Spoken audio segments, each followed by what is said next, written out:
I grabbed this guitar, and I had a small vibro champ at the time with the tremolo in it. Because the bridge pickup into that small amp with that tremolo on there just had a really crispy presence to it. That's kind of why I chose it. It sounds really nice in the mix to me, just that sharp P90 sound. Kind of the highlight of this guitar is this in between this position here where normally it's both pickups together. It's both pickups together, but they're out of phase, and it creates like this clunk. So it's like,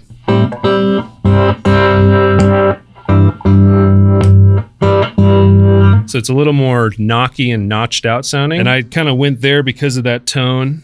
You build me bridges, I take on the burden of their burning. You give me life, I chase shadow. Here at Ildefonso Inc., we love our weird guitars. What better way to showcase some weird guitars than to bring our friends onto Mothership Gear, because we both love our friends and our gear. In this episode, we have one Mothership vet and one brand new guest. And for his very first episode of Mothership Gear, Brian McMaster is bringing over a particularly unique looking guitar. It's a Telecaster, it's a partscaster, and the conversation is really fun, and Brian is just a joy to talk to.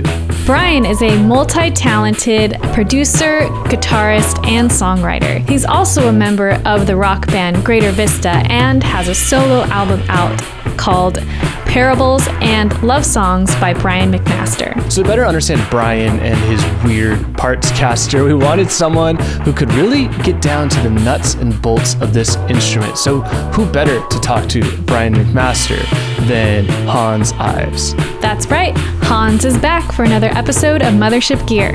Enjoy the episode.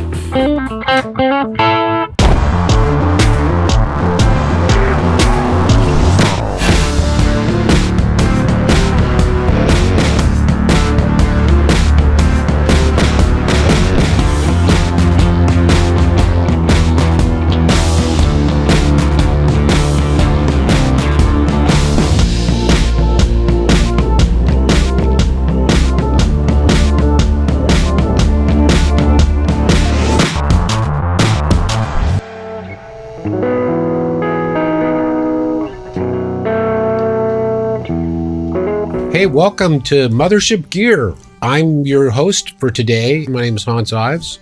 I've been a regular on Mothership Gear, thankful for that. And I have the enormous pleasure today of interviewing Brian McMaster. Wow. And he's brought his cool, well, it was when I was first heard about it, it was introduced to me as a partscaster. Yes. But do you have a particular name for it that you call it other than that? My guitar. My Telecaster. My Telecaster weird thing. Yeah, I don't name guitars. I don't know why. That's okay. I just don't. Yeah. I named my kids, and that was enough for me. Okay, yes. Yeah. How long have you had the guitar? I think this is going on 5 years. I bought the guitar from a friend of mine. So the short of the long is he went on a trip and had some gear that he stored at my place. This was at his apartment, missing the high E string, and I would go over there weekly to meet with some friends. And finally one week I asked his roommate, like, do you think he'll care if I take this? I have a bunch of his stuff. He goes, oh no, take it. So I strung it up and was messing with it. It had the black pickguard. It was the original model. Yeah. The unchanged. Exactly. So maybe share a little bit of, tell them what that original model was. The Fender Blacktop HH Telecaster. Okay, great. So it came with 2 humbuckers and a black pickguard and different knobs, but this was reversed how it is now. And so then the selector switch was on the top? Yeah, no, it was on the bottom, like how it is now. Oh, so okay. It came reversed and flipped as it is. But yeah, I took it, put some strings on it, was messing with it. And then he came back and he was picking up his stuff. He said, hey, I snagged this. Hope you don't mind. He was like, oh no. He goes, I never play that thing. And I said, well, can I give you $100 for it? And he goes, sure. Love that. Dude, awesome. Yeah, that's great. So, yeah. So how long was it in its original form before you started doing what you've done to it? Well, I think the day I Venmo'd him, I'm not a very handy person. I took wire cutters and I cut out the neck humbucker. On purpose? Yes. Why? Because I didn't know how to desolder it, so I just kind of okay, so did it. So you took all the strings off, took the pick guard off. Yep, took the humbucker out. In my head, I was thinking... Did you already have that pickup and you wanted to put it in there? No, I was just... What was your thinking? I was thinking a single pickup guitar would be really cool. So I'm going to try with the humbucker that came with it. I mean, you only spent $100 on it, so it's like... I figure, I was why like, not? I'm not losing. So I cut it out, played with that like that for a while, meaning probably a month. And then kind of started thinking about like Gibson Juniors and like Les Paul Juniors. Yeah, and, right.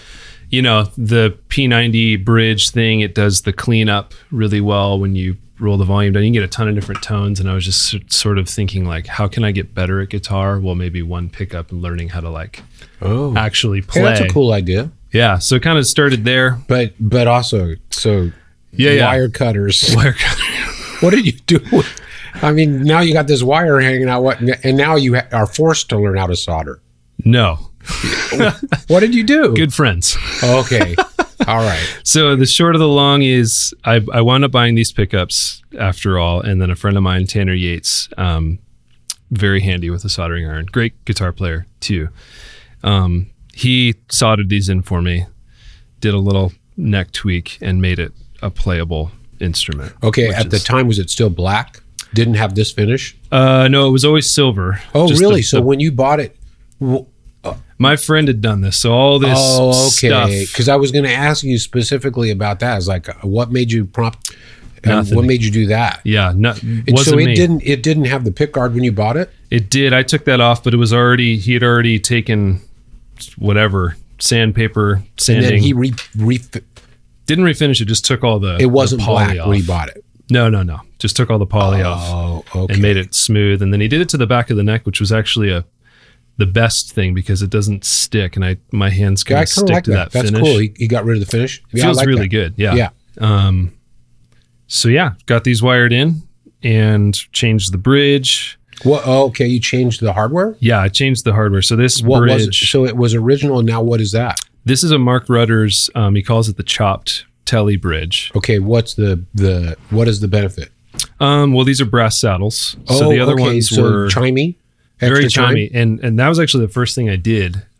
After I cut the pickup out, I thought I should change the bridge, and I'd heard of Mark Rutters because a friend of mine had a guitar of his, and so I put this thing on and strung it up, and it was like 50% brighter, 50% more sustained, unplugged. Like I strummed a chord unplugged, and it was sustaining. I was like, dude, this is... Yeah. So that's probably the most important thing I've done to this. Oh, great. Yeah, a friend of mine once told me, I think I've even shared this on another episode, is that when you're, like, let's say you go to a store and you're going to buy a guitar, electric guitar, you need to, the loudness of the guitar unplugged, how the guitar sounds unplugged is super, super important. Yeah. And a lot of people just think it's all the electronics. No. There's this weird combination of how the wood itself, how the mass, all of that plays into the way the guitar sounds. Yeah, and it's like it reaches out more, like somehow. I don't really understand. That's cool. But when it's resonant,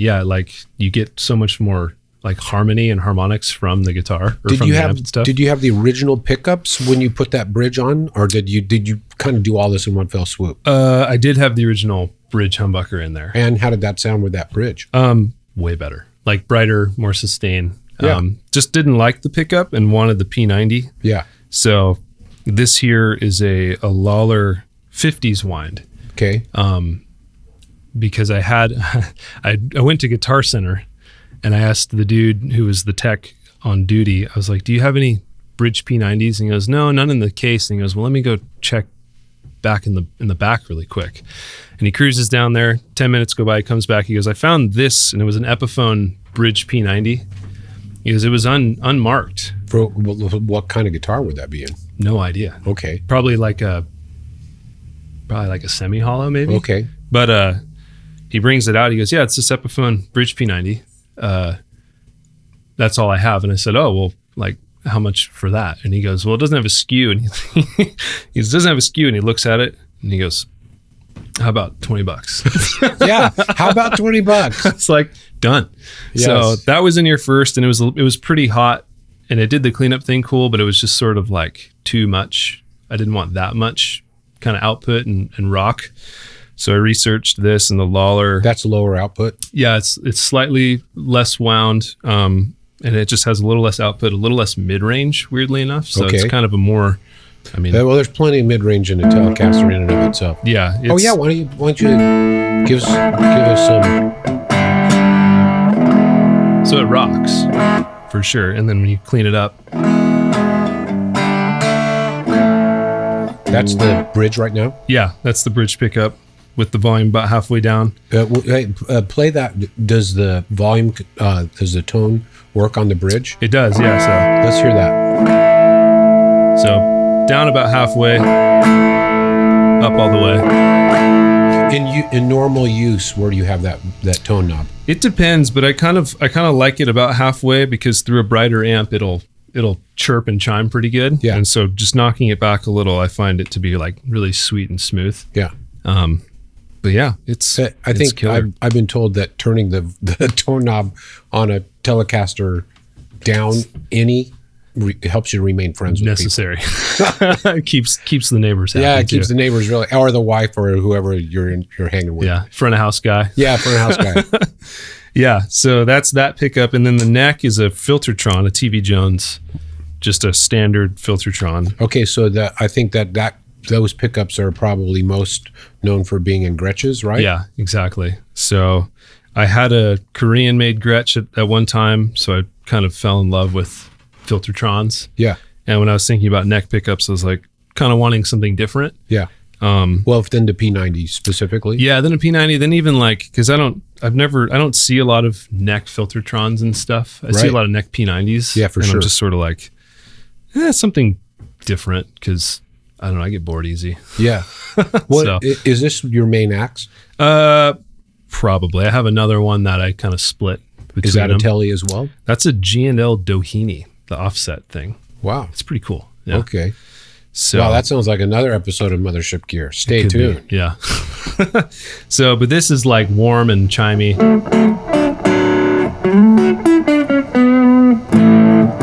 Right, and then the bridge is where all the rock is, and then Do you use both pickups at the same time a lot, or not much? I do flip between them a lot. No, I mean in middle position. In the middle, yeah. Okay, so that's something cool. So Okay, yeah. my friend Tanner, who wired this up, he has a 64 or 65 like junior SG Junior. I think it's actually the Les Paul one, so it's a little bit rarer. But he bought it. It's player grade because the guy he bought it from, because normally just is one P90 in the bridge. The dude he bought it from put a T-top humbucker in the neck and routed a switch, so it had two pickups. Oh, So he got it for a pretty good deal for like a vintage instrument because of that. But then in the middle, the dude, it might have been on accident, it might have been on purpose, but the dude had wired the pickups out of phase. oh, And it's Strat-like, but it's really different this sounding. does that. So we were So sitting. he did that. Well, I asked him like, can we do it the way your Junior is? Because I've played it and it's killer. And he was like, are you sure? I was like, yeah. So it's an out of phase. And then here's the bridge. And then both. And then the neck.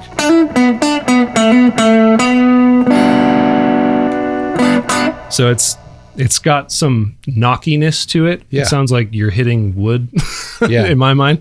But yeah, again, just like I just wanted something different, and it's fun and weird and beat up. What And is that? A Rosewood neck or yes, Rosewood fingerboard, maple here, ebony? Yeah.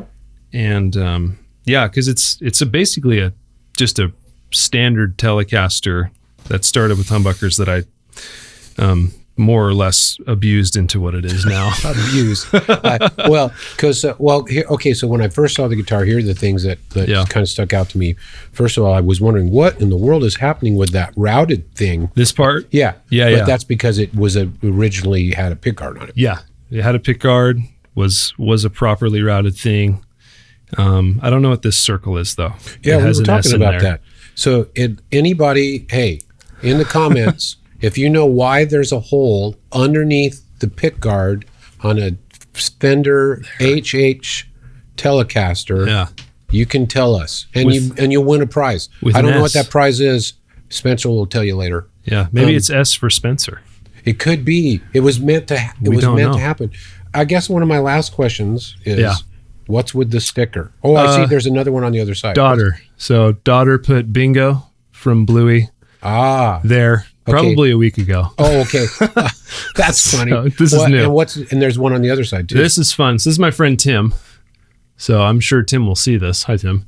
My wife and I work at our church, and she was in the coffee shop there one morning, and Tim was there, and he apparently had just gotten his passport photo redone and had a couple spares, and he he handed it to my wife and Wow. said, "Give this to Brian. And it ended up He'll on know your- what to do." And it ended up on your guitar. Yeah. So she goes, Tim says to give this to you and that you'll know what to do.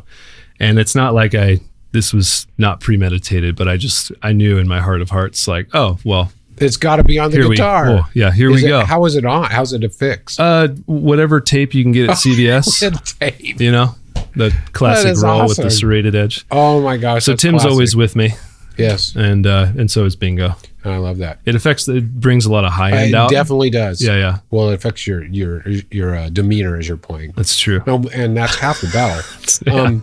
I have one of my Strat. My daughter, when she was, oh, sorry, I just hit that. When my daughter was really little, my daughter Mary, she was making these cute little bracelets at school. Yeah. These little thread bracelets, and she gave me one, and I'd been on my Strat ever since. Dude, that stuff's the best. And when she looks at it, she's like, "Dad, you still do it?" Like, are you kidding me? That's never going away. No, that's quality of life right there. Yeah, exactly. Yeah. And if I ever sell it, the person I'm not going to sell. That's the right. guitar. But they would have to. You'd be like, Gotta write it down. You have to. Disclaimer: you can never take this off. Yeah. Well, this is all of a sudden a dad podcast. Oh, hey, why? That's funny. Yes. Why did you use? What made you choose those volumes? The knobs. These, okay, yeah. So, what came with this originally was, I don't know. It was like a black thing. It sort of looked like a gigantic Jazzmaster, like knob, kind of flat. But I didn't like them. Yeah. I thought they looked lame. And you know the pedal company JHS. Mm-hmm. I had an older version of the Pulp and Peel compressor that I just popped the knobs off because I thought, I wonder if they'll fit. Well, you officially if it wasn't already a partscaster, it officially became. Yeah, it's one of one. It feels good. It is one on Yeah. one. Well, that's great. Well, hey, thanks for bringing your guitar by. Please share comments and give Brian the big thumbs up for what he's doing. And Well, and well done on your first. This is the maiden voyage of hosting. Yes, it is my Well maiden done. voyage as a host. So, well, thank you so kindly. Thank you. Well, hey, thanks for joining us on Mothership Gear. And it wouldn't be a Mothership Gear episode if the host doesn't do this. Peace out. Nice. Have a great day.